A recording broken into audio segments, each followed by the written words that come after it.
Yeah, it was Peasboo in the face also they got in. I had a rough day. It wasn't my best day in goal. Our defense actually played great. So Fogo took a shot and I was a little nervous. I thought I owed my team a couple, and luckily it hit me in the body. But defense played great, shooting that Fogo down the middle and giving them a shot that I hopefully can save. I mean, really all power to them. Somebody else joined us too. Preston Willett, CBS 19.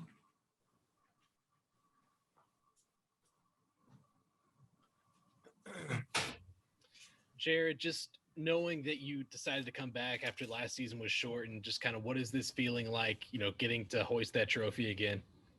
It's awesome. This is one of the greatest feelings ever. It's definitely the reason you come back for. And talking to Docs after the game, there's nowhere else we'd rather be. It's been an incredible experience. It's been an awesome ride. And, I love the school. I love my team. And there's no one else I'd rather do it with. You've got a brotherhood like nothing else. And if you came in our locker room and spent a couple hours there, you would understand what I'm talking about. Mike Barber, Richmond Times-Dispatch. Yeah, for both of you guys, considering everything that you've been through with COVID, with last season getting canceled, and just how difficult all of that was, does that make this championship mean a little more? Sure. Yeah, I think it means a little more. I know COVID's been going on and every team's been dealing with it. So it's something every team had to deal with at length. It's also something the world's dealing with. So the championship is sweet, but it's definitely hard times for everyone. So this is a bright spot in our lives, which is very fortunate for us. Yeah, I think that was very well said by Alex. It's definitely been tough for everybody. We've been fortunate enough to have a full season where other teams had to miss a couple games or deal with people testing positive and, taking weeks off and whatnot. So it's been tough for everybody. And we thank our athletic staff and medical staff and keeping us safe and healthy this whole season. But at the end of the day, it's been an awesome year. And yeah, that's all I got. It's been great. Caroline Darney. There we go. Hey guys.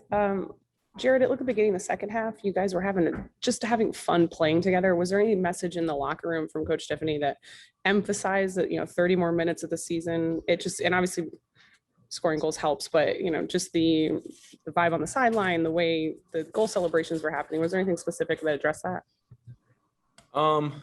Yeah, I would say that, we addressed it. I was getting an IV during halftime because I've been cramming the past couple of games. So I wasn't fully a part of the conversation, but, in the huddle on the field right before we went out, we definitely addressed it and said, something we've had in the back of our minds is, 60 minutes for the rest of our lives before the game and 30 minutes for the rest of our lives after. We were going to empty the tank and we weren't going to leave any play out there on the field that we wish we would have made or anything like that. So, the message was leave it all out there and we're going to come out with this thing.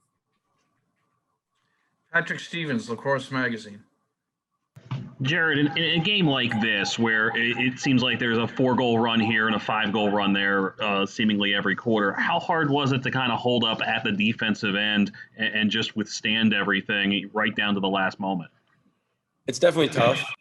It's definitely tough. And, that's why you spend so much time with your defense and with the guys that you play next to, because it all comes down to chemistry in that situation, knowing that you can look your guys in the eye and say, like, we got this, we're all right. We've been here before. And, we've been tested like this all season. We've had our ups and downs. We've had losses. We've had teams go on runs like that. And we knew it was going to be a dogfight. We knew Maryland was just going to roll over.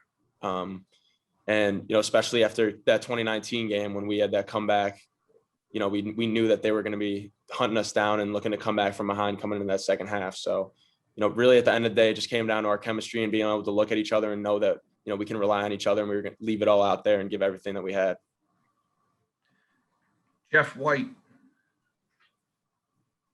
Yeah, this is for Jared. Jared, I know you're in a really good grad school program, and that was a big part of your decision to come back. But how much did your desire to try to win another national championship play come into your decision?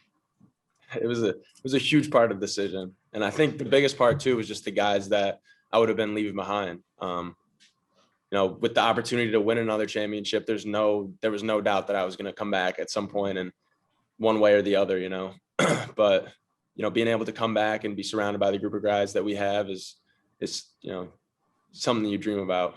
It's been a crazy ride, and I'm so glad I made the decision to come back for sure. Preston Willett, CBS 19. Yeah, guys, this is for both of you. Just seeing where this program was when you both came in and kind of, what it took to win that first ACC game a couple of years ago at UNC, and now just to be at this moment where you have 2 national championships. Kind of, how has this kind of your careers? How have you seen it gone? We're very fortunate. I mean, UVA is a historic program. UVA is always good. I mean, a lot of us were brought in by Dom Starja, and we were lucky enough to be brought here, and I thank him for that, and Coach Van Arsdale. And then Coach Tiffany took over, and we got a couple good runs, and we made here. But UVA has always been a historic program and one of the powerhouses, and I'm very lucky to be a part of this program. Yeah, and like Alex said, we're very lucky. We're very fortunate. A lot of people work hard and do all the right things and never get to the spot. So we got to take into account the luck factor and being in the right place at the right time, but also taking into account that, we haven't taken a day off and we're doing all the right things behind closed doors. So a big part goes out to, our whole team, but also understanding that, we got the right resources around us and a little bit of luck. Okay, we'll take 2 more questions to this group of student athletes. Mike Barber, Richmond Times-Dispatch. I know Coach told you guys going into 2020 how difficult repeating was, gave you this kind of short list of who's done it.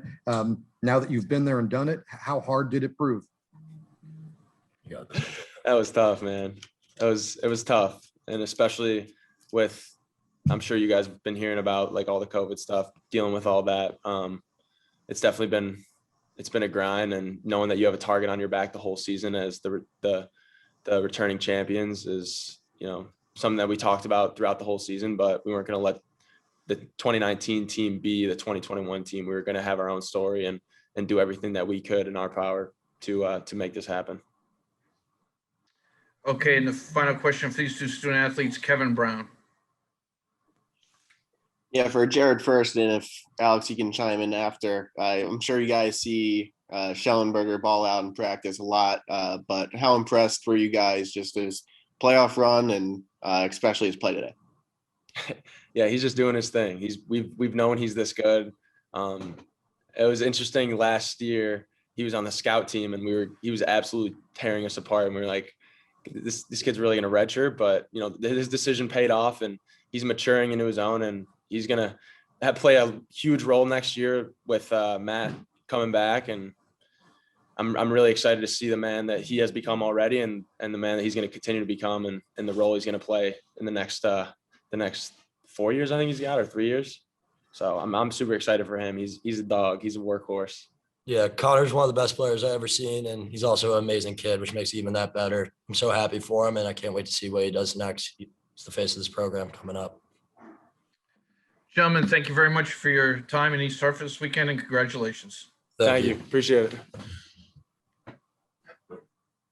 Hey, this is for Connor. Connor, congrats. I know when you watched, or I'm guessing when you watched the championship in 2019, the thought crossed your mind that you might be part of a similar celebration one day. Now that that's become reality, what was that like? Yeah, for it to become a reality is insane. It's what you dream of as a kid, and even going back to 2011 when they beat Maryland in the championship and being in the stands and seeing that celebration. 10 years fast forward, and to be a part of it is unreal. David Teal. Connor, Maryland was allowing fewer than 10 goals a game, hadn't given up more than 13 the entire season. What was UVA able to do that no one else could this season? I mean, give a lot of credit to Maryland. They have a great defense, and just watching the Duke game on Saturday, we knew it was going to be a tough test. Duke has a great offense, and they essentially shut them down. So, really it was just having a lot of belief, a lot of trust in one another, and moving the ball. We kind of have this stereotype as an offense that we play hero ball, but we really do whatever the defense dictates us to do. So, we took it as a challenge, and we didn't want to back down from Maryland's defense. We want to go right at them. So that was kind of our mindset going into today. Mike Miverdakis from the Hartford Current here in Connecticut. Connor, this is for you. Alex Rowe just called you one of the best players he's ever seen. What does that mean to you, and what does this championship mean to you? I mean, it means a lot, especially coming for Road. You know, we get to battle every day, and you know how much better he makes us as shooters is you know, we can't really describe it. It's, you know, we get out of game time and we've already seen the best goalie every day in practice, and what he did in this tournament. And as you saw with 10 seconds left, you know, he makes the game winning save. So, I mean, Alex Rowe is about as clutch as lacrosse player as it gets. And, you know, he's a winner. Caroline Darney. Peyton, what's the early on? You guys scored mostly in transition, but got more success in the 6-on-6. What was the big difference in that shift, and what was going through your head in the last 10 seconds when you see, you know, players streaking towards the goal? Yeah, you know, I think we did a good job slowing it down. You know, getting the lead and, you know, holding on to it. We played a lot of defense, so we knew we couldn't really push transition the whole time because our defense was coming up big. You know, for a large portion of that second half. And then obviously the last 10 seconds, you know, just seeing our face-off unit go out there, hoping they win it. You know, everybody's crammed together on the bench. And then, you know, losing it and seeing Road make that huge stop with, you know, like 5 seconds left. That was pretty crazy. Jeff White. Yeah, this is for Peyton. Peyton, you were part of the team that won in 2019, but you were injured that season. What's it feel like for you to be, you know, out on the field, part of this, scoring goals and really be a part of the championship? Yeah, this one definitely hits different. You know, being able to be out there. It's not discrediting, you know, being a part of a team, not being able to play, you know, because you still, you know, help that whole team be successful. But, you know, just being out there with, you know, especially our offensive group and being a part of that, you know, there's not much I would change. Mike Barber, Richmond Times-Dispatch. Yeah, for both of you guys, this wasn't the smoothest season. You certainly had that Syracuse loss, and Coach Tiffany said that early in the year, his friends were telling him, nobody will remember March if you play well in May. How much did you take that message to heart that, you know, it was going to be how you guys ended the year that was going to matter? Yeah, I mean, we definitely had our struggles early in the year, but you know, I think it goes back to that leadership and that belief that we have as a team. It's, you know, it's so cliche, it's so cheesy, but it's like guys like John Fox, Doc Aiken, Jared Connors. This is why they came back for their 5th year. Like, they know what happens in May, and they know how a team can progress over the season. So, you know, we definitely had our ups and downs. The 2 Cuse losses and the ACC was tough this year, but you know, whatever it takes to win in May, and that's kind of how it is. You know, you get in the playoffs and it's one and done. So, you know, we're just so fortunate to have that leadership. Okay, we'll have 2 more questions to this group of student athletes. Preston Willett, CBS 19. Yeah, this is for Connor. You've talked about it before, but just representing Charlottesville at this stage and, you know, wanting to do this at this level, what is it like now kind of realizing this dream? Yeah, I mean, I feel like I've said it 1,000 times, but it's crazy. You know, looking up when we won and seeing my parents in the stands, it's about as good as it gets. All the sacrifices that they made for me, and you know, even just driving me to Clock when I was a little kid and letting me have that dream. So, you know, I can't thank them enough for supporting me and giving me this opportunity. And then, you know, to do it with this group of guys, these coaches, it's literally what you dream of. Okay, final question for these 2 student athletes. We'll go with Matt Hamilton. Connor, you know, given the redshirt season you had to sit out last year, how much sweeter does it make it that you were able to cap your first season, you know, on the field at Virginia with performance like you had today? Definitely pretty satisfying. You know, I remember redshirting and you have 1,000 thoughts in your head, like, you know, what are people going to think? Are you good enough to play here? And then, you know, kind of to validate yourself, but also, you know, the rest of your team and this program and, you know, where we're going with this thing. It's definitely pretty cool.